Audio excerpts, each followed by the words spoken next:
Hello students, জ্ঞানজ্যোতি coaching সেন্টারের পক্ষ থেকে তোমাদের সকলকে জানাই আরও একবার স্বাগত।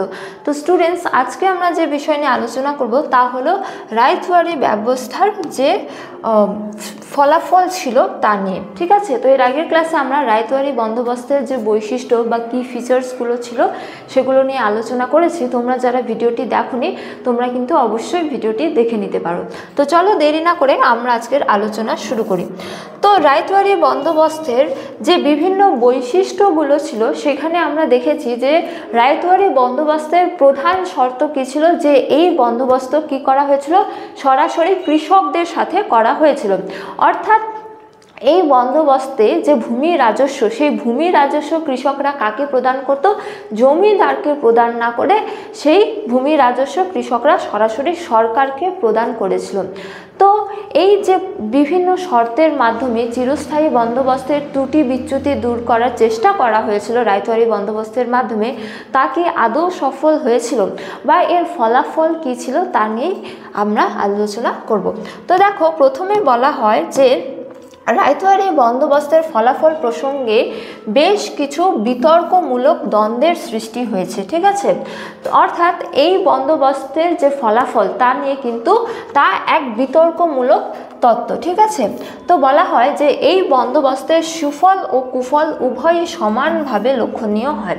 ঠিক আছে, তো সুতরাং বলা হয় যে চিরস্থায়ী বন্দোবস্তের যে ত্রুটি বিচ্যুতি রায়তওয়ারি ব্যবস্থার মাধ্যমে করার চেষ্টা করা হয়েছিল, সেই রায়তওয়ারি বন্দোবস্তেও কিন্তু আমরা কিছু ত্রুটি বিচ্যুতি দেখতে পারি, বা বলা যায় যে এই বন্দোবস্তের সুফল এবং কুফল আমরা উভয় পরিলক্ষিত হয়। ঠিক আছে, তো এই বন্দোবস্তের সুফল ও কুফল প্রসঙ্গে বলা যায় যে প্রথমে আমরা সুফল নিয়ে আলোচনা করব। যেমন প্রথমত বলা হয়েছে যে রায়তওয়ারি ব্যবস্থার বেশিরভাগ কৃষকদের ভূমিদাস রাখার ক্ষমতা ছিল না, ফলে স্বভাবতই ভূমিদাস প্রথার অবসান ঘটে। ঠিক আছে, তো এই ব্যবস্থায় কৃষকরা যে আলাদাভাবে ভূমিদাসদের নিয়োগ করবে নিজ ভূমিতে চাষের কাজের জন্য, তা কিন্তু তাদের ক্ষমতা ছিল না, যার ফলে কি হয়, স্বাভাবিকভাবে এই ভূমিদাস প্রথার কি হয়েছিল, অবসান ঘটেছিল, যা বলা যায় যে সামাজিক দৃষ্টিকোণ থেকে এক বড় হচ্ছে যে পরিবর্তন। ঠিক আছে,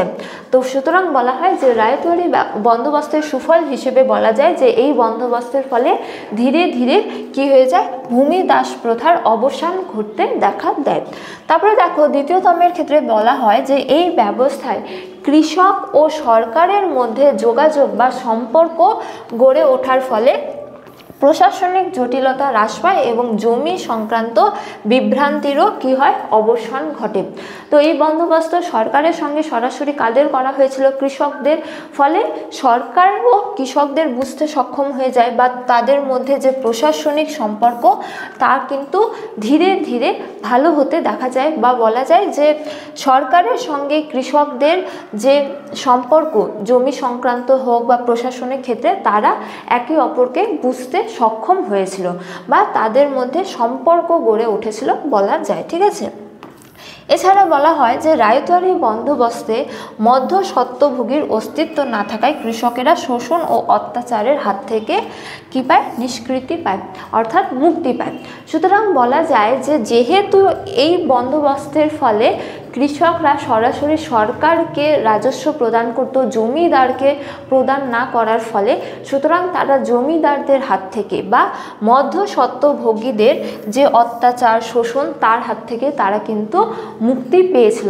সুতরাং বলা যায় যে রায়তওয়ারি বন্দোবস্তের ক্ষেত্রে আমরা কিছু সুফল দেখতে পারি। ঠিক আছে, তো একইভাবে এই বন্দোবস্তে কিছু সুফল পরিলক্ষিত হলেও এই বন্দোবস্তের আবার কিছু কুফলও রয়েছে। যেমন কুফলগুলির ক্ষেত্রে প্রথমে বলা যায় যে রায়তওয়ারি ব্যবস্থায় রাজস্বের হার ছিল অত্যন্ত বেশি। ঠিক আছে, এবং ফলে অধিকাংশ প্রজা রাজস্ব পরিশোধে ব্যর্থ হয়। এছাড়া এই ব্যবস্থায় কৃষকদের ওপর প্রায়ই অতিরিক্ত রাজস্ব আরোপ করা হতো। তো এই বন্দোবস্তেও কিন্তু রাজস্বের পরিমাণ ব্যাপক ছিল এবং কৃষকেরা মাঝে মধ্যেই তা দিতে ব্যর্থ হয়ে যায়। ঠিক আছে, সুতরাং বলা যায় যে এই বন্দোবস্তের একটি কুফল হিসেবে আমরা বলতে পারি এই বন্দোবস্তের রাজস্বের যে পরিমাণ ছিল তা কিন্তু অত্যাধিক পরিমাণে ছিল। তারপরে দেখো, দ্বিতীয়তমের ক্ষেত্রে বলা যায় যে বন্যা, খরা প্রভৃতি কোনো প্রাকৃতিক বিপর্যয় ঘটলেও প্রজাদের রাজস্ব প্রদান করতেই হতো। এজন্য তারা রাজস্ব মেটানোর জন্য মহাজনদের কাছ থেকে উচ্চ হারে ঋণ নিতে বাধ্য হয়।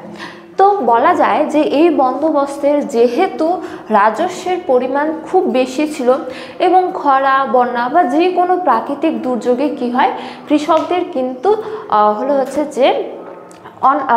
দুর্ভিক্ষের মুখোমুখি হতে হয়, বা বলা যায় যে যে বছরই প্রাকৃতিক দুর্যোগ ঘটে সেই বছরই ফসলের উৎপাদনটা কমে যায়।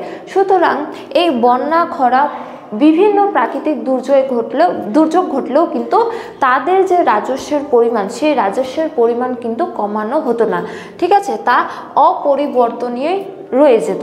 তো এই যে রাজস্বের পরিমাণ মেটানোর জন্য তারা কি করত, তারা মহাজনদের কাছ থেকে উচ্চ হারে বা উচ্চ সুদে ঋণ নিত, ঠিক আছে।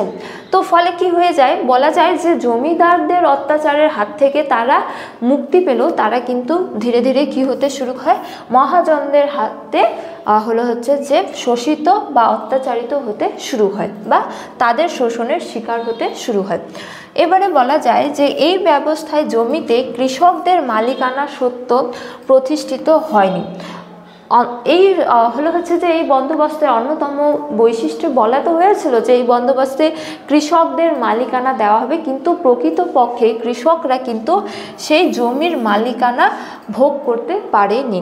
যেমন বলা হয় যে সরকার ঘোষণা করে যে ভূমির রাজস্ব হিসেবে সরকার যা আদায় করে তা খাজনা নয়, তা হলো ভাগ, ঠিক আছে, অর্থাৎ সরকারের পাওয়া এক অধিকার, ঠিক আছে, তো এটা হলো ভাগ। সুতরাং ফলে জমির ওপর প্রজাদের বলা যায় যে অধিকারের দাবি কি হয়েছিল, দাবি প্রতিষ্ঠিত হয়নি, ঠিক আছে। তো সুতরাং বলা যায় যে রায়তওয়ারি বন্দোবস্তের কিছু সুফল পরিলক্ষিত হলেও এই বন্দোবস্তের কিন্তু সুফলের চেয়ে কুফলই বেশি পরিলক্ষিত হয়। তো স্টুডেন্টস, এই ছিল আজকের আলোচনার বিষয়। ক্লাসটি শেষ করার পূর্বে তোমাদের একটা ছোট্ট ইনফরমেশন দিয়ে রাখি। তোমরা স্ক্রিনে দুটো নাম্বার দেখতে পাচ্ছ, এই দুটো নাম্বার হলো 6295916282, এছাড়া 7076398606। তো এই দুটো নাম্বার হলো আমাদের কোচিং সেন্টারের অফিসিয়াল হেল্পলাইন নাম্বার। তো তোমরা যারা চাইছো তোমরা এই সেমিস্টারে আমাদের সাথে অনলাইনে যুক্ত হবে, ক্লাস করবে, তো তোমরা দেরি না করে কিন্তু এই দুটো নাম্বারের মধ্যে যে কোনো একটিতে যোগাযোগ করে আমাদের সাথে যুক্ত হতে পারো। তো আজকের ক্লাস এতটাই, তোমাদের সাথে দেখা হবে পরবর্তী ক্লাসে। তখন তোমরা সকলেই ভালো থাকো, সুস্থ থাকো। Thank you.